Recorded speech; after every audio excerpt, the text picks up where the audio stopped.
সকাল সকাল মনটাই পুরো খারাপ হয়ে গেল। বাবার দর্শনে বেরিয়ে যদি রাস্তায় এরকম দুর্ঘটনা দেখতে হয়, কার না খারাপ লাগে বলো তো। এক ট্রাক পুরো আম ছিল, সব পাল্টি খেয়ে দেখো কিভাবে রাস্তায় পড়ে আছে। জানি না গাড়ি চালক কেমন আছে আদৌ।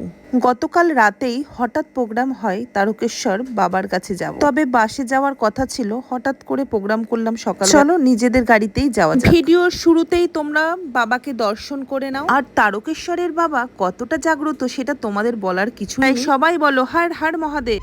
চলো দুগ্গা দুগ্গা করে এবার বেরাও। এখন কটা বাজে বাবাই? এখন বাজে 4:25। কটায় পৌঁছায় সেটা হচ্ছে ব্যাপার। 4 ঘন্টা লাগবে। চলো এক ঘুম দিয়ে নি, রাতে ঘুমাইনি। জানো তো জীবনে এক একটা সময় এমন মুহূর্ত কাটাতে হয় যে তুমি এই ভালো আছো, হঠাৎ করে তোমার জীবনে এমন কিছু ঘটনা ঘটবে, সব ভালো এক নিমিষেই শেষ হয়ে যায়। তবে হ্যাঁ, জীবন মানেই ভালো মন্দ নিয়েই হয়, তাই ভালোটাকে যেরকমভাবে আমরা সেলিব্রেট করি, মন্দটাকেও মনকে বোঝাতে হবে যে ভালো থাকলে খারাপ হবেই। বেশ কয়েকদিন ধরে সময়টা একদম ভালো যাচ্ছে না। ব্যাপারটা শুধু আমার সাথে ঘটছে তা কিন্তু নয়, তোমাদের দাদা ভাইয়ের সাথেও সেম কন্ডিশন। যেহেতু সব কিছু সোশ্যাল মিডিয়াতে আনাটা ঠিক নয়, তবুও আমরা 100-এর মধ্যে 80% তোমাদের সাথে শেয়ার করে থাকি, যেহেতু আমাদের লাইফস্টাইল ব্লগ চ্যানেল। কিন্তু কিছু জিনিস আছে সেটা বলতে ইচ্ছা করলেও বলা যায় না। সত্যি করে একটু দাঁড়ালাম, 1 ঘন্টা লেট হলো। 1 ঘন্টা কি হলো বলো তো? এখানে জ্যাম ছিল এতক্ষণে না, অর্ধেক রাস্তার অর্ধেক বেশি চলে যেত।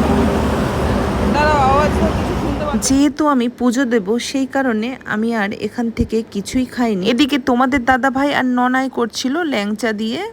চলো এখানে শুট কমপ্লিট, এবার কিন্তু ডাইরেক্ট বাবার কাছে। চলো বন্ধুরা, ফাইনালি আমরা কিন্তু চলে এসেছি তারকেশ্বরে। গাড়ি ওখানে পার্কিং এ রাখলাম, রেখে এখন মন্দিরের দিকে রওনা। কি কালো লাগছে না? মেঘলা ওয়েদার। না এতটা কালো না গো, যতটা কালো এখানে দেখাচ্ছে। যারা আইফোন ইউজ করে তারা একমাত্র বুঝতে পারবে আমার ব্যাপারটা। চলো চলে এসেছি ডেস্টিনেশনে।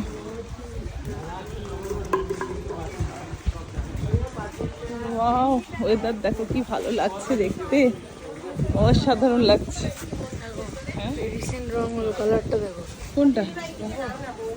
হ্যাঁ, রং করেছে ভিতরে। ঠিক ঠিক ঠিক, যা বলবে তাই। ঠিক আছে, মন্দিরে যাই, কোনো রকম চাপ নয়, লোকাল লোক। প্রসাদ দিকে দিন। চলো চলো। ওনারা দিয়ে দেবে। উনি ভিডিও করেন, মানে সবাইকে চেনে, সেই বুঝে কাজ করতে। যার নামে দেবেন দাদা নাম গোত্রটা। আর মানসিক আছে? বিশ্বজিৎ সাহা। মানসিকের নামটা আগে বলুন। বিশ্বজিৎ আচ্ছা, সাহা। যার যার নামগুলো, সব নামগুলো পর পর এই যে কারো মানসিক আছে? মানসিক বলতে আমরা এমনি ঢিল বেঁধে ভেবেছিলাম সেটাই। ও আচ্ছা। আচ্ছা আচ্ছা, কার নামে বেঁধেছিলেন? আমি আর টুবুল। আচ্ছা আচ্ছা। বিশ্বজিৎ সাহা, পিয়ালি সাহা, বিশ্বজিৎ সাহা, পিয়ালি সাহা, আর এমনি প্রিয়াংশু সাহা। এই দুজনেই ঢিল বেঁধেছিলাম আর যে বাচ্চা আমার ছেলের নামে আচ্ছা গোত্রটা দিদি? বাচ্চা প্রিয়াংশু সাহা করে আলিমন গোত্র। আলিমান গোত্র। প্রিয়াংশু সাহা, আলিমান। বন্ধুরা চলে এসেছি তারকেশ্বরে। এদিকে দেখো প্রসাদের ডালি নিয়ে নিয়েছি, এবার যাব বাবার দর্শন করতে, সাথে পুজো দিতে। তো ভিতরে তো ক্যামেরা অ্যালাউ করবে না, সেই কারণে তোমাদেরকে অগ্রিম আগে থেকে বলে দিলাম। তো চলো একদম তৃপ্তি করে বাবার দর্শনও করি, আর যত মনস্কামনা আছে সব বাবাকে গিয়ে বলি। চলো প্রসাদ নেওয়া কমপ্লিট হয়ে গেছে, এবার কিন্তু আস্তে আস্তে গুটি গুটি পায়ে চললাম বাবার দর্শনে।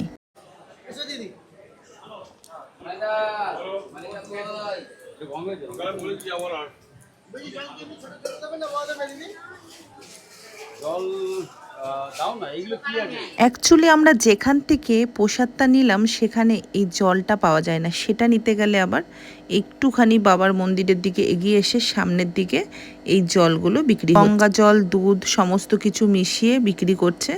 এর সাথে আমি একটা ফুলের মালা আর এক ঘটি জল নিয়ে নিলাম। জানো তো বন্ধুরা, আমি এই বাবার কাছে বিয়ের আগে তোমাদের দাদাভাইয়ের সাথে একবার এসেছিলাম, বিয়ের পরে একবার এসে দুজনে মিলে ঢিল বেঁধে গেছি। এই নিয়ে আমার 3 বছর হলো। চলো এবার এসেছি, এই যে মালা নিলাম আর এইদিকে দুধ গঙ্গা জল নিলাম।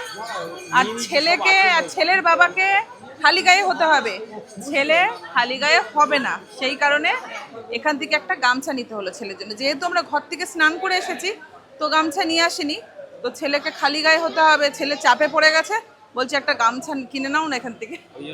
এই যে গামছা নেওয়া হয়েছে। চল বলো, হর হর মহাদেব। হর মহাদেব।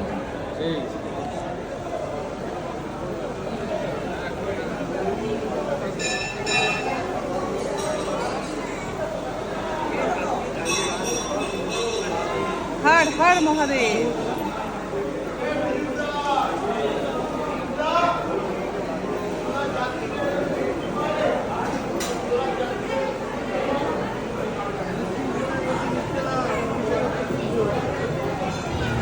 হর হর মহাদেব।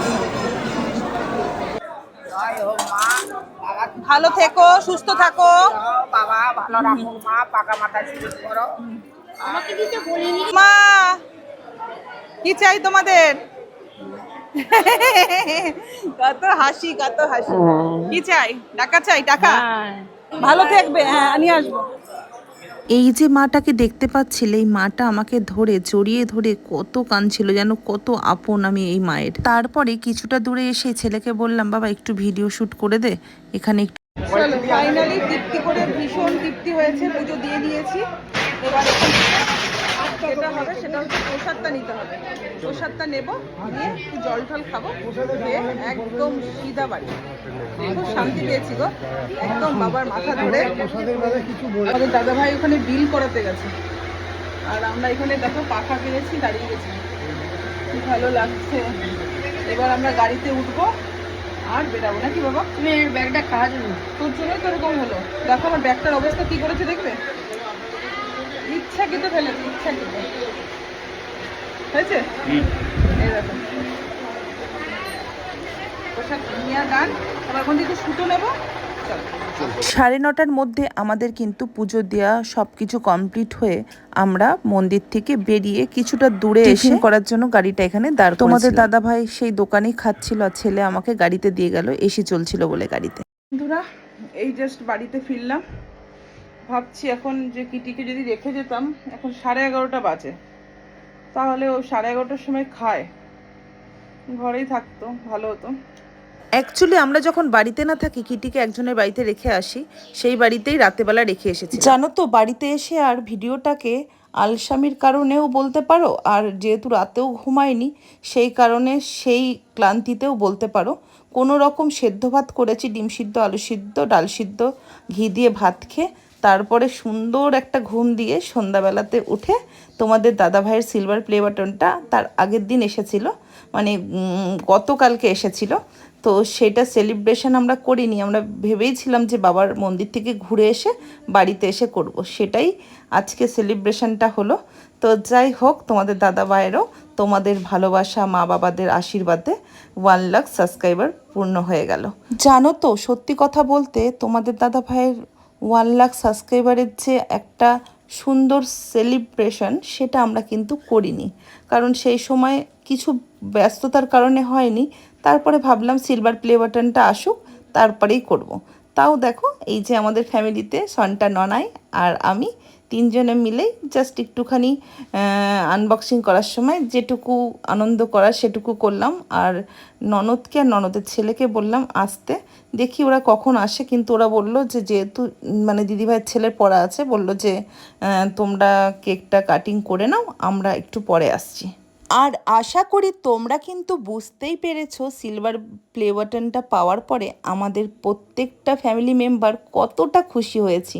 আমাদের হাসি, আমাদের আনন্দ, প্লাস আমাদের কিটি সোনাকে তো দেখতেই পাচ্ছ, ওরও মজা যে আজকে একটু মিষ্টি কেক খেতে পারবে। যাই হোক, তারপরে এসেছিল ননদ, তো রান্না আর কিছু করিনি।